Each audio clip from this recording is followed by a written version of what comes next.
Hello दोस्तों, कैसे हैं आप सभी। उम्मीद करता हूं आप सभी बहुत ही अच्छे होंगे। तो आज की इस वीडियो में हम बात करेंगे क्लास 10th का फिजिक्स का बहुत ही इंपॉर्टेंट चैप्टर जो है प्रकाश का अपवर्तन। तो हम इस वीडियो में देखेंगे कि अपवर्तन किसे कहते हैं, अपवर्तन का डेफिनेशन क्या होता है, इसका परिभाषा क्या होता है, इसका दो नियम है, वो नियम क्या है, अपवर्तन के नियम क्या है। तो इस वीडियो में हम समझेंगे और बहुत ही आसानी से आपको समझ में आएगा। तो चलिए दोस्तों देख लेते हैं। तो हमें देखना है अपवर्तन। तो अपवर्तन पे यदि हम बात करें कि अपवर्तन, सबसे पहले यदि अपवर्तन का डेफिनेशन पे बात करें कि इसका परिभाषा क्या होता है, तो यहाँ से आपको परिभाषा समझ में आएगा। यहाँ पे मैं एक फिगर बना रहा हूँ। मान लेते हैं ये कोई सतह है और सतह के ऊपर क्या है, मान लेते हैं सतह के ऊपर है वायु। वायु मतलब क्या, हवा है, और नीचे क्या है, जल है। ठीक है, तो ये ऊपर एक अलग माध्यम हो गया और नीचे कोई अलग माध्यम हो गया। तो इसमें कंडीशन होता है कि मान लेते हैं ये कोई प्रकाश की किरणें ऐसे इस सतह पर टकरा रही है। वायु और जल के बीच का जो सतह है, इस पर ये क्या हो रही है, तल पे टकरा रही है। और जब ये प्रकाश की किरणें इस पर आपतित होती हैं तो एक बीच में क्या खींच लेते हैं, जहां पर ये काटेगी, जहां पर ये टकराएगी, वहां पर हम एक अभिलंब खींच लेते हैं। ये अभिलंब हो गया। तो ये जो किरणें आ रही हैं, ये जब इस पर टकराएंगे तो टकराने के बाद क्या हो जाती है, ये अभिलंब की ओर झुक जाती है। इसको जाना तो ऐसे चाहिए था, इसको जाना तो इस तरह चाहिए था, परंतु क्या हो गई, अभिलंब की ओर झुक गए। ठीक है, तो इसको आपको याद रखना है। ये जो आ रही हैं किरणें, इसे हम आपतित किरण कहते हैं।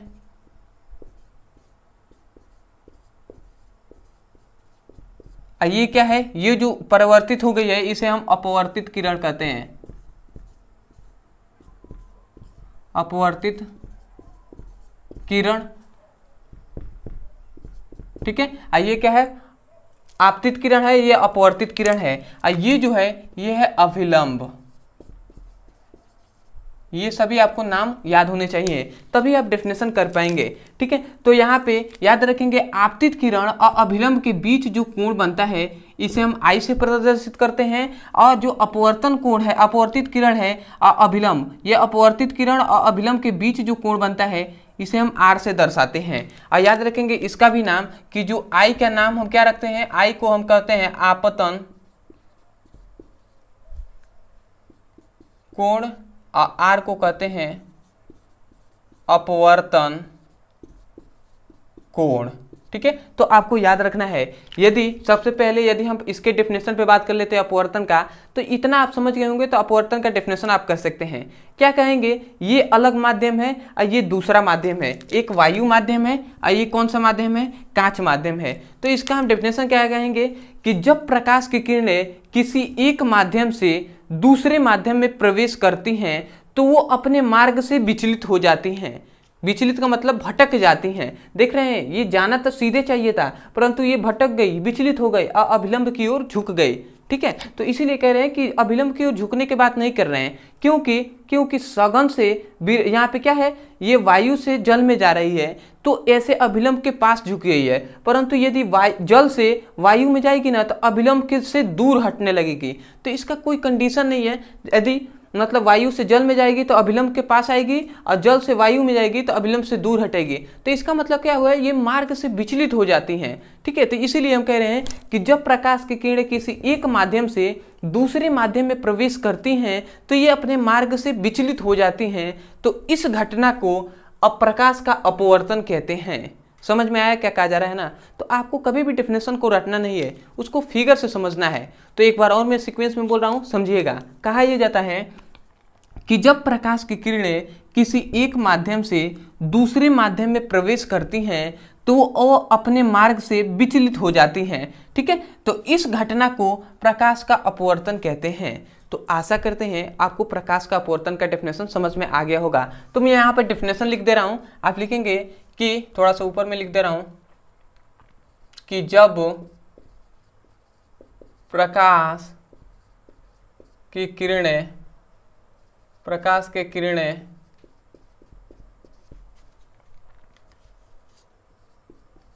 एक माध्यम से दूसरे माध्यम में प्रवेश करता है तो वह अपने मार्ग से विचलित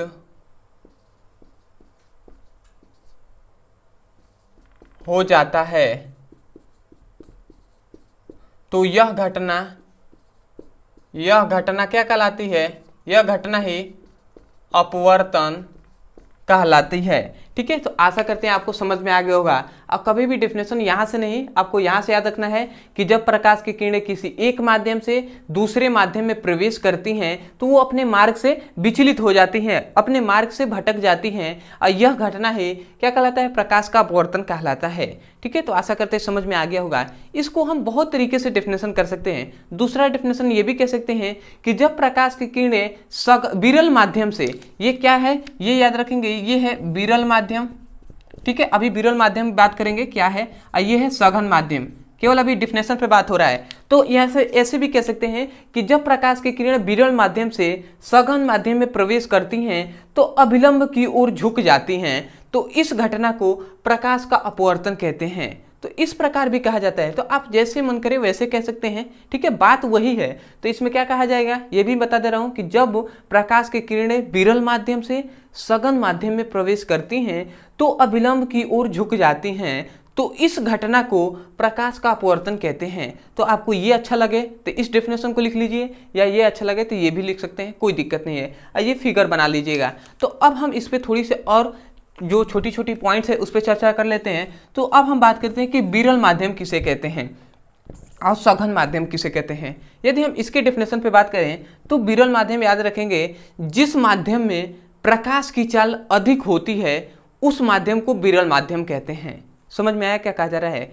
जिस माध्यम में प्रकाश की चाल अधिक होती है उस माध्यम को विरल माध्यम कहते हैं, और जिस माध्यम में प्रकाश की चाल कम होती है, ठीक है, उस माध्यम को सघन माध्यम कहते हैं।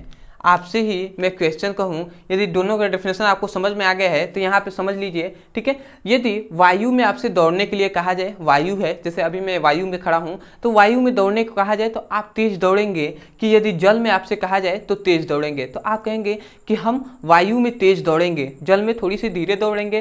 तो इसका मतलब क्या हुआ कि जो वायु है ये विरल माध्यम है, इसमें प्रकाश की चाल क्या होती है?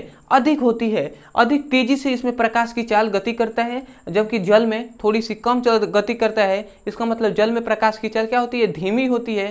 तो इसलिए कहा जा रहा है कि जब प्रकाश की किरणें का मतलब जो चाल होता है, मतलब ऐसा माध्यम जिसमें प्रकाश की चाल अधिक उसे विरल, और ऐसा माध्यम जिसमें प्रकाश की चाल कम उसे हम क्या कहते हैं? सघन। इसमें क्या होगा? कम होगा, और इसमें क्या होगा?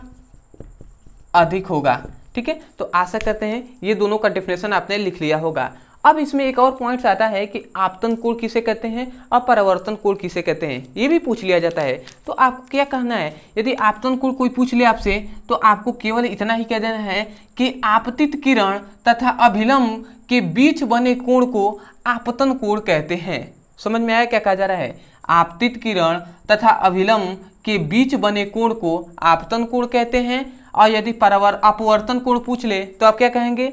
अपवर्तित किरण तथा अभिलंब के बीच बने कोण को अपवर्तन कोण कहते हैं। तो आपको कभी भी डेफिनेशन को देखिए, मैं कहता हूं कि डेफिनेशन या तो सूत्र से याद करते हैं या उसके फिगर से, तो आपको यहाँ से याद करना है। ठीक है, मैं चाहता हूं कि आपको जब यहाँ पे समय दे रहे हैं तो आपको एक एक टॉपिक आपको क्लियर हो, एक एक टॉपिक, और कभी मतलब ज़्यादातर ऐसे नहीं कि रटना पड़े, आपको यहाँ से याद हो जाए। तो ऐसे ही कोई भी आपको टॉपिक समझ में नहीं आता है, कोई भी टॉपिक, चाहे वो फिजिक्स में हो, केमिस्ट्री में हो, कोई भी टॉपिक आपको समझ में नहीं आता है, तो केवल आपको एक ही काम करना है, उस टॉपिक का नाम लिखना है यूट्यूब पर, और अंत में हमारे चैनल का नाम लिख देना है। वीडियो आपको वहाँ से मिल जाएगा, आप वहाँ से जाकर अच्छे से पढ़ाई कर सकते हैं और अपने सुंदर से नोट्स बना सकते हैं। अदरवाइज यदि आप क्लास 10th का फिजिक्स हो, केमिस्ट्री हो, उसका सीरियसली पढ़ाई करना चाहते हैं और चाहते हैं कि आपको चैप्टर वाइज एक एक करके पार्ट 1 पार्ट 2 करके ऐसे करके वीडियो मिले, अब मैं एक एक करके समय रहते ही चैप्टर को कंप्लीट कर लूँ, तो आपको इस वीडियो के डिस्क्रिप्शन बॉक्स में आपको लिंक दिया जाएगा फिजिक्स का और केमिस्ट्री का।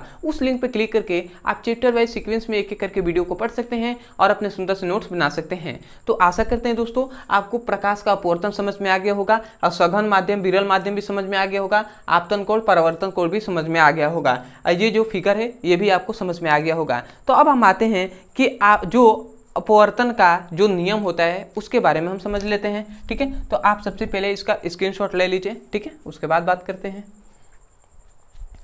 तो आशा करते हैं दोस्तों आपने स्क्रीनशॉट ले लिया होगा। तो अब हम आते हैं अपवर्तन के नियम पे। देख लेते हैं अपवर्तन का क्या नियम है।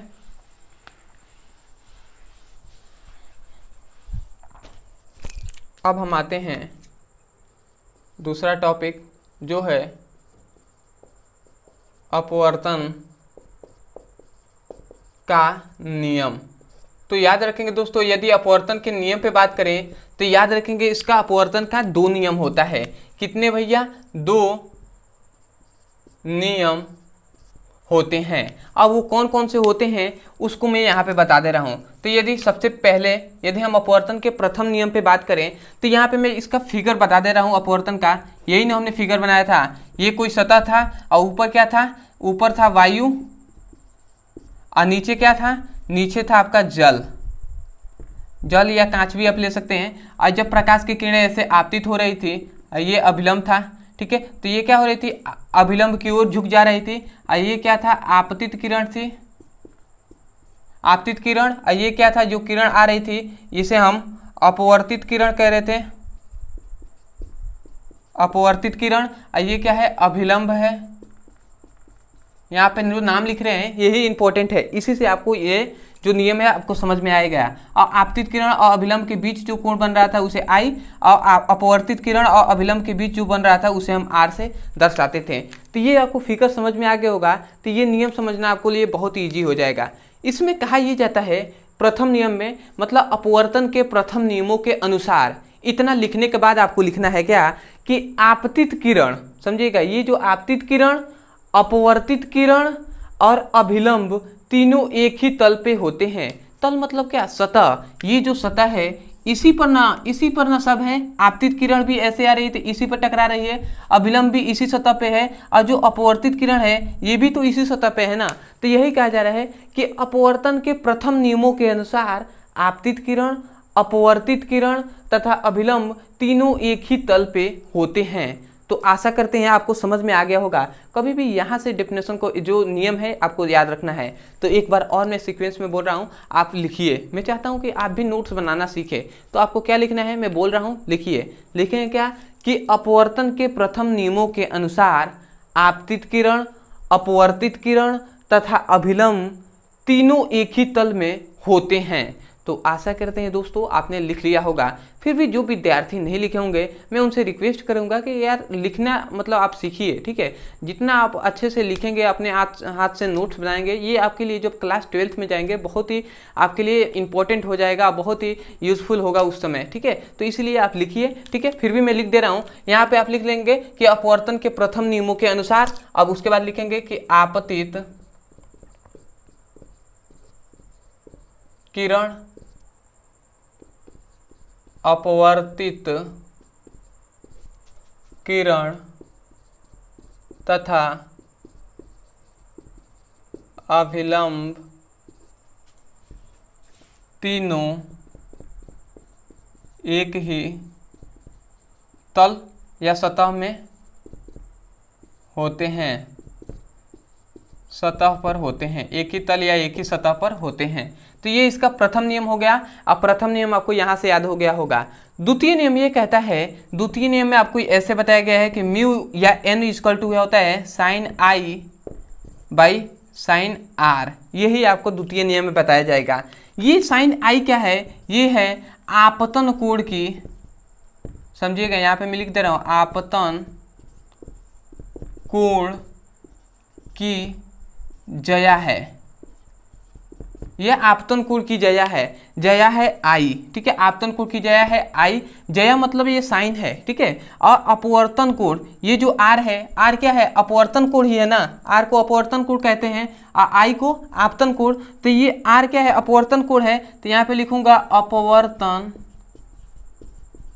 कोण की जया है आर। ठीक है, जया मतलब साइन को बोला जा रहा है। आर है अपवर्तन कोण, तो अपवर्तन कोण की जया आर। और ये क्या है? आई है आपतन कोण, तो आपतन कोण की जया, जया मतलब साइन, आई, यही ना है। ये जो है यहाँ पे म्यू है, या आप एन भी लिख सकते हैं। तो ये एक नियतांक है, ठीक है, और इसे ही हम अपवर्तनांक भी कहते हैं, ठीक है। ये क्या कहते हैं, इसे हम अपवर्तनांक भी कहते हैं। तो यहाँ से हम इसका डेफिनेशन, इसका दूसरा नियम क्या कहेंगे, दूसरा नियम ये कहेंगे कि आपतन, मतलब ऐसे लिखेंगे कि अपवर्तन के द्वितीय नियमों के अनुसार आपतन कोण की जया साइन आई तथा अपवर्तन कोण की जया साइन आर के अनुपात को अपवर्तनांक कहते हैं। या आप ये भी कह सकते हैं जो अनुपात एक नियतांक होता है, अनुपात एक नियतांक होता है जिसे हम अपवर्तनांक कहते हैं, ठीक है। ये क्या है, म्यू एक क्या है, नियतांक है। नियतांक का मतलब ये होता है कि उसका मान कभी भी बदलता नहीं है।